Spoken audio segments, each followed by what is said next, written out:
Hi everyone. இந்த வீடியோவில் என்ன பார்க்க போகிறோம் அப்படின்னா, நம்ம 12th ஸ்டாண்டர்ட் கெமிஸ்ட்ரிக்கான ஆன்சர் கீ பப்ளிக் எக்ஸாம் 2025 இப்போ எழுதுனீங்கல்ல. ஸோ அதுக்கான அஃபீஷியல் ஆன்சர் கீ வந்திருக்கு. நிறைய பேர் பார்த்துருப்பீங்க, நிறைய பேர் பார்த்துருக்க மாட்டீங்க. ஸோ அதில் ஆன்சர் கீழே எப்படி மார்க்ஸ் கொடுத்துருக்காங்க அப்படின்னு நம்ம என்ன செய்ய போகிறோம் பார்க்க போகிறோம். இதுலேருந்தே மோரோவர் உங்களுக்கு எவ்வளோ மார்க்ஸ் வரும் நீங்களே என்ன செஞ்சலாம் ப்ரெடிக்ட் பண்ணிடலாம். ஒரு விஷயம், எல்லா சப்ஜெக்ட்டுமே இது இருக்குது. பட் என்னதான் கீ இருந்தாலும் அது வந்து திருத்துறவங்க கிட்டேயும் இருக்குது. கரெக்டாக ஒரு சிலர் கீ அப்படியே ஸ்ட்ரிக்டாக ஃபாலோ பண்ணுறவங்க இருப்பாங்க, ஒரு சிலர் அப்படி ஸ்ட்ரிக்டாக ஃபாலோ பண்ண மாட்டாங்க. ஸோ இதில் வந்து ஒரு ஐடியா கிடைக்கும் இவ்வளோ மார்க் வரலான்னு. பட் நீங்கள் பார்க்குறது தான், நீங்கள் ஃபிக்ஸ் பண்ணிட்டீங்கன்னா அவ்வளோதான் மார்க் வரும் அப்படிங்கிறது என்ன செய்யாது கிடையாது. அது திருத்துறவங்களோட கையில் இருக்குது. சரியா? ஸோ ஜஸ்ட் நீங்கள் வந்து செக் பண்ணிக்கோங்க உங்களோட ஆன்சர்ஸை. வேணும்னா இல்லை இதை பார்த்து நான் ரொம்ப ஸ்ட்ரெஸ் ஆயிடுவேன், டிப்ரெஸ் ஆயிடுவேன் அப்படின்னா நீங்கள் இதை பார்க்க வேணாம், ஃபஸ்ட்டு நான் சொல்லிடுறேன். சரியா? So please all like this video and share with your friends. உங்கள் ஜூனியர்ஸ் நிறைய பேருக்கு சஜஸ்ட் பண்ணுங்கள் சேனலை, if you find this channel useful. Okay, சரி. இதில் என்னன்னா ஃபர்ஸ்ட் ஒன் வேர்ட்ஸ் கொடுத்துருக்காங்க. ஏ டைப் கொஸ்டின் பேப்பர் யாருக்கு இருந்துச்சு, பி டைப் யார் இருந்துச்சோ அவங்க நீங்கள் எடுத்துக்கோங்க. கொஸ்டின் நம்பர் ஒன் வேர்ட்ஸ் என்ன செஞ்சுக்கோங்க பார்த்துக்கோங்க. இஃப் சரி, ஓகே. நெக்ஸ்ட் வந்து பார்த்தீங்கன்னா 2 மார்க்ஸ். 2 மார்க்ஸில் வந்து ஃபஸ்ட்டு கொஸ்டின் சல்ஃபைடு ஓர்ஸ்ன்னு இருந்தால் 1 மார்க்கு. அதுக்கு ஏதாவது எக்ஸாம்பிள் உங்களுக்கு சல்ஃபைடு ஓரோட நேம் இல்லை ஃபார்மா ஏதாவது ஒன்று எழுதிட்டீங்கன்னா 1 மார்க். அந்த ப்ரோத் ரொட்டேஷன். சரியா? வெறும் சல்ஃபைடு ஓர்னு எழுதுனா 1 மார்க்கு, எக்ஸாம்பிளுக்கு 1 mark. Then what happens if we like heat PCl5 இருந்துச்சுல. ஸோ PCl5 ஹீட் பண்ணால் PCl3 + Cl2ன்னு வரும். இந்த ஈக்குவேஷன் மட்டும் எழுதுனீங்கன்னாலே 2 மார்க்கு. இல்லை நீங்கள் வெறும் எக்ஸ்ப்ளனேஷன் மட்டும் எழுதுனீங்கன்னா 1 mark. Key answer chemistry key answer ரொம்ப சிம்பிள். ஈக்குவேஷன் இருந்தால் ஃபுல் மார்க். இல்லை வெறும் எக்ஸ்ப்ளனேஷன் தியரி மட்டும் வெறும் தியரி எழுதிருந்தீங்கன்னா ஆஃப் மார்க். அதாவது 2க்கு 1 மார்க் கொடுப்பாங்க, இல்லை 3க்கு 1.5 மார்க் தான் கொடுப்பாங்க. ஸோ ஈக்குவேஷன் தான் ஃபுல் மார்க்ஸ், அது தெரிஞ்சுக்கோங்க. சரியா? ஸோ எதுக்கு ஜிர்கோனியம் ஆஃப்னியம்க்கு சிமிலர் ப்ராப்பர்ட்டிஸ் இருக்குன்னு கேட்டாங்க. It is because of lanthanide contraction. இதில் ஆந்தனைட் கான்ட்ராக்ஷன்ங்கிற வேர்டு இருந்தால் 2 மார்க் கொடுத்துருவாங்க. It is due to the lanthanide contraction. இல்லைனா it is due to similar atomic radius, ionic radius, இல்லை similar size, very small change in radius. இது மாதிரி எந்த வேர்டு இருந்தாலும் அவங்க என்ன செய்வாங்க, 2 மார்க் கொடுத்துருவாங்க. பேசிக்காக லாந்தனைட் கான்ட்ராக்ஷனா இதானே. ஸோ அதான் எக்ஸ்பிளைன் பண்ணியிருக்காங்க. தென் டிஃபைன் சாலிபிலிட்டி ப்ராடக்ட் டெஃபினேஷன் எழுதினாலும் 2 மார்க் கிடச்சிருக்கும். இல்லை வெறும் ஃபார்முலா KSP = அந்த ஈக்குவேஷன் இருக்குல்ல, XY சம்திங் நம்ம எழுதுவோம் தெரியுமா, அந்த ஈக்குவேஷன் ஃபார்முலா இருந்தாலும் KSP = this power m எழுதுவோம்ல. ஸோ அது இருந்தால் கூட 2 மார்க் தான் கொடுத்துருவாங்க. தென் ஈக்குவல் கண்டக்டன்ஸ்க்கு டெஃபினேஷன் கரெக்டாக இருந்தால் 2 மார்க். இல்லைனா வெறும் ஃபார்முலா எழுதுனீங்கனாலும் 2 மார்க். இங்கே பாருங்களேன், ஈக்குவேஷன் மட்டும் இருந்தால் மார்க், ஃபார்முலாஸ் மட்டும் இருந்தால் மார்க். இவ்வளோ தான் கீ ஆன்சர் பொறுத்தளவுக்கு இருக்கும்.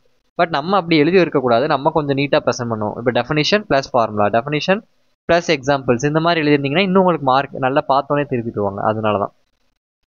தென் பெப்டைசிங் ஏஜென்ட்டுக்கு வந்து explanation or any one correct equation ஏதாவது ஒன்று இருந்தாலே 2 மார்க். இல்லை வெறும் ஈக்குவேஷன் எழுதிருக்கீங்க, பெப்டைசிங் ஏஜென்ட் எதுன்னு மென்ஷன் பண்ணல அப்படின்னா 1 மார்க் தான் கொடுப்பாங்க. சரியா? இந்த நேமிங் ரியாக்ஷன் பாருங்க, கரெக்ட் ஈக்குவேஷன் இருந்தால் 2 மார்க், ஈக்குவேஷன் மட்டும். பட் அந்த ஈக்குவேஷன் என்ன இருக்கணும், ரியேஜென்ட் இருக்கணும், டெம்பரேச்சர் கண்டிஷன் எல்லாமே இருக்கணும். இல்லை நீங்கள் வெறும் தியரி மட்டும் எழுதிருக்கீங்க, நேமிங் ரியாக்ஷனுக்காக வெறும் ரியாக்டன்ட் ரியேஜென்ட் ப்ராடக்ட்னா என்னன்னு மட்டும் எழுதிருக்கீங்கன்னா 1 மார்க் கொடுப்பாங்க. இல்லை ஈக்குவேஷன் எழுதிருக்கீங்க, அதில் AlCl3 இல்லை CuCl அந்த லூயிஸ் ஆசிட் கேட்டலிஸ்ட் வந்து நீங்கள் மென்ஷன் பண்ணலன்னா 1.5 மார்க். இல்லை நீங்கள் CO, HCl, AlCl3, CuCl எதுவுமே மென்ஷன் பண்ணாமல் வெறும் பென்சின் டு பென்சால்டிகைட்னு மட்டும் போட்டிருந்தீங்கன்னா உங்களுக்கு 1 மார்க் கொடுப்பாங்க. ஸோ அப்போ அதில் இருக்க கண்டிஷன் எல்லாமே ரொம்ப ரொம்ப முக்கியம். ஈக்குவேஷன்ஸும் நல்லா படிச்சிருக்கணும். தென் கிளாசிஃபிகேஷன் ஆஃப் ட்ரக் 4 இருக்குது. ஸோ 4 × of 2 இதான் சொன்னேன் நான். எப்போவுமே இந்த மாதிரி 4 பாயிண்ட்ஸாக இருந்தால் 4 எழுதுங்க. சம்டைம்ஸ் 4 × of 2 கொடுப்பாங்க. தென் XY டைப்பில் வந்து வெறும் பென்சின் இல்லை பென்சினோட ஃபார்முலா இருந்தால் 1 மார்க், அனிலினோட ஃபார்முலா இருந்தால் 1 மார்க். சரியா? ரொம்ப சிம்பிளாக தான் இருக்குது கீ ஆன்சர் பொறுத்தளவுக்கு. தென் ரிஃபைனிங் ஆஃப் நிக்கல் எப்படி பண்ணுவீங்கன்னு கேட்டிருந்தாங்க. இட் இஸ் பை மான்ஸ் ப்ராசஸ்னு மென்ஷன் பண்ணியிருந்தாலே 1 மார்க். வெறும் மான்ஸ் ப்ராசஸ்னு எழுதியிருந்தால் 1 மார்க். இல்லை வெறும் எக்ஸ்ப்ளனேஷன் மட்டும் எழுதிருக்கீங்க, இல்லை ஈக்குவேஷனை வித்தவுட் கண்டிஷன் அந்த 460 Kelvin 350 Kelvinலாம் மென்ஷன் பண்ணாமல் எழுதிருந்தீங்கன்னா 2 மார்க். ஒன்று எக்ஸ்ப்ளனேஷன் இல்லைனா ஈக்குவேஷன் வித்தவுட் கண்டிஷன், இதுக்கு 2 மார்க். இல்லை நீங்கள் 2 ஈக்குவேஷன் எழுதிட்டீங்க கண்டிஷனோட 350 Kelvin 460 Kelvinலாம் வெறும் ஈக்குவேஷன் வித் கரெக்ட் கண்டிஷன் எழுதிட்டீங்கன்னா உங்களுக்கு 3 மார்க் கொடுத்துருவாங்க. சரியா?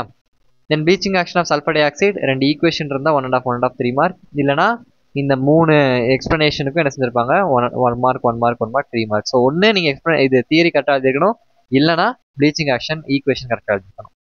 தென் ஹைட்ரேட் ஐசோமர்ஸ் கரெக்ட் எக்ஸ்ப்ளனேஷன், அதுக்கு 2 மார்க், எக்ஸ்ப்ளனேஷனுக்கு 2 மார்க். எக்ஸாம்பிள் ஏதாவது 2 ஐசோமர் நீங்கள் மென்ஷன் பண்ணியிருந்தாலும் அந்த பாக்ஸில் இருக்கும்ல 3 இருக்கும், அதில் ஏதாவது நீங்கள் 2 எழுதியிருந்தாலும் 1 மார்க் கொடுத்துருவாங்க. ஸோ 2 + 1 3. இதனால தான் இந்த டெஃபினேஷன் எழுதும் போது கீழே எக்ஸாம்பிள் எழுதுங்கன்னு சொல்கிறது. Then distinguish between tetrahedral octal voids ஏதாவது 3 டிஃபரன்ஸ் கரெக்டாக இருந்தால் 3 மார்க் கொடுத்துருவாங்க. Limitations of Freundlich's adsorption isotherm ஏதாவது 2 இருந்தாலே போதும். 2 × 1.5 3, சம்டைம்ஸ் 3 கொடுக்கலாம், சம்டைம்ஸ் 2 கொடுப்பாங்க. அது டிபெண்ட்ஸ் ஆன் த இயர். சரியா? அதனால் நம்ம ஒரி பண்ணிக்க கூடாது. Then ABC type of question amino benzene aniline இல்லை ஸ்ட்ரக்சர் இல்லை ஃபார்முலா ஏதாவது 1 கரெக்டாக இருந்தாலே 1 மார்க். B வந்து பென்சின் டைசோனியம் குளோரைட் அதோட ஸ்ட்ரக்சர் இல்லை அதோட ஃபார்முலா இருந்தால் 1 மார்க். அது மாதிரி சைனோ பென்சின் இல்லைனா benzene nitrile phenyl cyanide structure இல்லைனா ஃபார்முலா எதில் இருந்தாலும் 1 மார்க். தென் கண்டென்சேஷன் பாலிமர் டெஃபினேஷனுக்கு 2 மார்க், 2 எக்ஸாம்பிளுக்கு half 1 marks. Function of lipids வந்து ஏதாவது 3 ஃபங்க்ஷனல் இருந்தீங்கன்னா 3 மார்க் கிடச்சிடும். தென் ஆஃப் லைஃப் டைம் பாருங்கள். First formula T half is equal to 0.693/k, இதுக்கு 1 மார்க். சரியா? அடுத்து இந்த கே வேல்யூ சப்ஸ்டியூட் பண்ணுவீங்களா, 0.693/1.54 × 10⁻³ இந்த வேல்யூ சப்ஸ்டியூட் பண்ணுறதுக்கு 1 mark. Then final answer 450 seconds. 450க்கு ஆஃப் மார்க், செகண்ட்ஸ்க்கு ஆஃப் மார்க். அதனால தான் யூனிட் ரொம்ப ரொம்ப இம்பார்ட்டன்ட் சொல்கிறோம். சரியா? தென் 5 மார்க் பார்த்தீங்கன்னா அவங்களே கொடுத்துருப்பாங்க. இந்த ரீசன்ஸ் கேட்டிருந்தாங்கல்ல. So it is use to lower இந்த melting point cryolite 1 mark. To form easily volatile compounds 1 mark. இல்லை ஈக்குவேஷன் இருந்தால் ஈக்குவேஷன் 1 மார்க். தென் இன்டர்நேஷனல் காம்பவுண்ட்ஸ்க்கு ஏதாவது 3 ப்ராப்பர்ட்டி இருந்தால் 3 மார்க். ஈஸியாக 5 மார்க் எடுக்கலாம். இல்லைனா போரேட் ராடிக்கல் கரெக்ட் ஈக்குவேஷனுக்கு 2 மார்க். இல்லை அன்பேலன்ஸ்ட் ஈக்குவேஷனை பேலன்ஸ் பண்ணாமல் H2SO4 மென்ஷன் பண்ணாமல் இருந்துச்சுன்னா 1.5 மார்க். இல்லை வெறும் எக்ஸ்ப்ளனேஷன் மட்டும் எழுதிருந்தீங்கன்னா 1 மார்க்கு. இல்லைனா எத்தில் போரேட் டெஸ்ட் அப்படின்னு மென்ஷன் பண்ணியிருக்கீங்க, இல்லை க்ரீன் எஜ்டு ஃப்ளேம்னு மென்ஷன் பண்ணியிருந்தீங்கன்னா ஆஃப் மார்க் கொடுப்பாங்க. சரியா? அதுக்கப்புறம் இதை யூசஸ் கொஸ்டின் கேட்டிருந்தாங்க. எனி 3 யூசஸ்க்கு 3 mark. Then preparation of potassium dichromate அப்படியே 5 மார்க். எப்படின்னா ஃபஸ்ட்டு ஈக்குவேஷன் இருக்குல்ல, அந்த அயன் ஓவர்லேருந்து நம்ம சோடியம் கார்பனேட் அது ஆக்சிஜன்லாம் போட்டு நம்ம பண்ணுவோம்ல, அதுக்கு 2 மார்க்கு. இந்த டெம்பரேச்சர் இந்த 900 to 1000 டிகிரி செல்சியஸ் நீங்கள் மென்ஷன் பண்ணலாம் 1.5 மார்க் தான். இல்லை இந்த ஈக்குவேஷனை பேலன்ஸ் பண்ணனாலும் 1.5 மார்க் தான் உங்களுக்கு கொடுத்துருப்பாங்க. நெக்ஸ்ட்டு மீதி 3 மார்க் எப்படி மென்ஷன் பண்ணியிருக்காங்கன்னா, அடுத்த ஈக்குவேஷனுக்கு 1.5 மார்க், அடுத்த ஈக்குவேஷனுக்கு 1.5 மார்க். இதை நீங்கள் பேலன்ஸ் பண்ணலாம் ஒரு மார்க் தான் கொடுப்பாங்க. ஸோ பேலன்ஸ் ஈக்குவேஷன் எழுதணும். ஸோ ஈக்குவேஷன்ஸ்க்கு 5 மார்க் டு பி ப்ரிசைஸ். இல்லை எக்ஸ்ப்ளனேஷன் மட்டும் தான் எழுதிருக்கீங்கன்னா அதுக்கு 3 மார்க். இல்லை கிராவிட்டி செப்பரேஷன் ஓர் அப்படின்னு மென்ஷன் பண்ணியிருந்தீங்கன்னா 1 மார்க் கொடுப்பாங்க. Then postulates of Werner's diagram any 5 postulates 5 mark. இல்லை டயக்ராம் மட்டும் மென்ஷன் பண்ணியிருந்தீங்கன்னா ஒரே 1 mark. Metal excess defect explanation diagram not நெசசரின்னு கொடுத்துட்டாங்க. ஸோ எக்ஸ்ப்ளனேஷனுக்கு 1 மார்க், ஒரு எக்ஸாம்பிளுக்கு 1 மார்க். வெறும் டயக்ராம் மட்டும் இருந்தால் ஆஃப் மார்க் தான் கொடுப்பாங்க. சரியா? Then pseudo first order reaction வந்து கரெக்ட் டெஃபினேஷனுக்கு 2 மார்க், எக்ஸாம்பிள் கொடுத்துருந்தீங்கன்னா 1 மார்க். அந்த எக்ஸாம்பிள் வந்து எக்ஸ்ப்ளனேஷனாகவும் இருக்கலாம், இல்லை ஈக்குவேஷனாகவும் இருக்கலாம். தென் ப்ராப்ளம் பாருங்கள். ஃபார்முலாக்கு 1 மார்க், சப்ஸ்டியூஷனுக்கு half mark. Then final result with unit half plus half, இது வந்து 2.5 வந்துருச்சா. நெக்ஸ்ட் 2.5 பார்த்தீங்கன்னா பிஹெச், அந்த ஃபார்முலாக்கு 1 மார்க், சப்ஸ்டியூஷனுக்கு 1 மார்க், ஃபைனல் ஆன்சருக்கு ஆஃப் மார்க். இல்லை நீங்கள் வேறு மெத்தடில் பண்ணியிருந்தாலும் உங்களுக்கு மார்க்ஸ் கொடுப்பாங்க. பட் கரெக்டாக பண்ணியிருக்கணும். நர்ன்ஸ்ட் ஈக்குவேஷன் ஃபஸ்ட் அந்த ஈக்குவேஷனுக்கு 1 mark. Delta G is equal delta G not plus RT ln Q வந்து ஈக்குவேஷனுக்கு 1 mark. Then quotient Q is equal to something எழுதுறீங்களா, ஸோ அதுக்கு 1 மார்க். நெக்ஸ்ட் இந்த delta G is equal to minus NFeCl அந்த சப்ஸ்டியூஷன்லாம் இருக்குல்ல, அதுக்கு 1 மார்க். தென் ஃபைனலாக நீங்கள் இந்த 3 இதில் எங்கே நீங்கள் நிப்பாட்டி இருந்தாலும் உங்களுக்கு 1 மார்க் கொடுத்துருவாங்க. சரியா? Then conversion ethyl alcohol to ethene எப்படி கன்வெர்ட் பண்ணலாம். எத்தில் ஆல்கஹால் நீங்கள் கான் H2SO4 போட்டு கன்வெர்ட் பண்ணாலும் ஈத்தீன் கிடைக்கும். பாஸ்போரிக் ஆசிட் போட்டிருந்தாலும் கரெக்டு. இல்லைனா ஆன்ஹைட்ரஸ் ஜின் குளோரைட் போட்டிருந்தாலும் கரெக்ட், டின் குளோரைட் போட்டிருந்தாலும் கரெக்டு, அலுமினா போட்டிருந்தாலும் கரெக்டு. அட் 443 கெல்வின் டெம்பரேச்சர்ஸ் அந்த 4 எந்த நீங்கள் ரீஏஜென்ட் மென்ஷன் பண்ணியிருந்தாலும் மார்க் கொடுத்துருவாங்க. ஒருவேளை நீங்கள் டீஹைட்ரேட்டிங் ஏஜென்ட்டையோ டெம்பரேச்சரும் மென்ஷன் பண்ணனா 1.5 மார்க் தான் கொடுப்பாங்க. பாருங்களேன், டீஹைட்ரேட்டிங் ஏஜென்ட் டெம்பரேச்சரை மென்ஷன் பண்ணனாலே இந்த வெறும் எத்தில் ஆல்கஹால் ஈத்தீன் இதுக்கே 1 மார்க் என்ன செஞ்சுறாங்க, கொடுத்துட்றாங்க. பாருங்கள், ஜஸ்ட் ஃபார்முலா எழுதுனாலே. எக்ஸ்ப்ளனேஷனுக்கு மட்டும் பண்ணியிருந்தீங்கன்னா 1 மார்க் தான். தென் அதே மாதிரி நெக்ஸ்ட் கன்வர்ஷன் பார்த்தீங்கன்னா ethane 1,2 diol to 1,4 dioxin. So just concentrated sulphuric acid. இந்த ஈக்குவேஷன் உங்களுக்கே தெரியும். ஒரு ஆள் டீஹைட்ரேட்டிங் ஏஜென்ட் மென்ஷன் பண்ணல அப்படின்னா 1 மார்க். இல்லை எக்ஸ்ப்ளனேஷன் மட்டும் இருந்துச்சுன்னா 1 மார்க் தான். அதே மாதிரி நெக்ஸ்ட் இதுவும் அதே தான். Next last ABC type of question பார்த்தீங்கன்னா benzaldehyde conc FeCl3 in presence of catalyst metachloro product கிடைக்கும். அதே பென்சால்டிகேட்டை Cl2 வித்தவுட் கேட்டலிஸ்ட் யூஸ் பண்ணிங்கன்னா உங்களுக்கு சப்ஸ்டியூஷன் ஆல்டிகேட் நடந்து COCl ஆசிட் குளோரைட் கிடைக்க போகுது.